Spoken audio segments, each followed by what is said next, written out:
nous avons marché pour rappeler à la communauté internationale qu'il faille véritablement aujourd'hui situer les responsabilités en Libye, mais aussi pour crier et scander le silence éternel de nos dirigeants qui ne disent rien lorsque on maltraite des jeunes Africains dans des pays, que ce soit au Liban, que ce soit en Libye. Mais aujourd'hui, ce qui compte le plus, c'est la Libye. Nous ne pouvons pas rester silencieux face à cette situation. Nous appelons nos États à aller au-delà de la condamnation de principes de l'Union africaine pour fermer les ambassades libyennes qui démontrent que cet État est devenu un État de non-droit, un État, un no man's land, une pétodière diplomatique.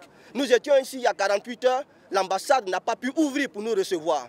C'est dit que c'est une pantalonnade et c'est une démission véritable. Aujourd'hui, nous sommes encore là. L'ambassade est toujours fermée. Mais la Libye n'existe plus parce que l'OTAN, parce que Obama, notre frère, parce que des individus, des tristes créatures comme Nicolas Sarkozy, ont pensé qu'en déstructurant cet État, ils participaient à l'avancée de la démocratie. Mais vous constatez avec nous que la démocratie par le feu, la démocratie par les bombardements n'ont rien résolu et ne vont jamais rien résoudre parce que vous savez que derrière cette politique de bombardement sous le prétexte des résolutions onusiennes n'ont pas permis à l'Afrique de pouvoir avancer. Notre action ne peut pas s'arrêter aujourd'hui. Avec les leaders que nous avons par derrière, la causerie va continuer, la réflexion va continuer. Et puis la Libye, nous allons aider la Libye à redevenir un État normal, qui puisse siéger dans le Conseil des Nations et qui puisse participer, je veux dire, aux assises de l'Union africaine. Si tel n'est pas le cas, mais nous prendrons nos responsabilités pour que les portes de ce pays soient fermées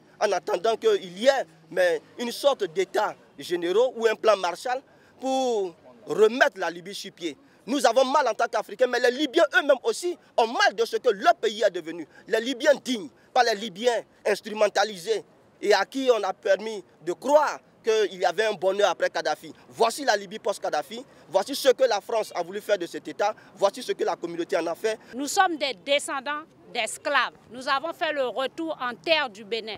Le Bénin qui a dressé sur ses côtes la porte du non-retour. Mais aujourd'hui, que dit le peuple béninois? Que disent les autorités béninoises sur ce crime qui se passe sur nos frères en Libye? Nous interpellons les députés, le chef de l'État, toute la nation béninoise a dit non à l'esclavage contre nos frères, contre nos sœurs en Libye qui se font violer. La Libye ne peut pas se permettre ça. Nous appelons le monde entier à ouvrir ses yeux sur ce crime qui se passe en 2017 ici sur cette planète en Afrique.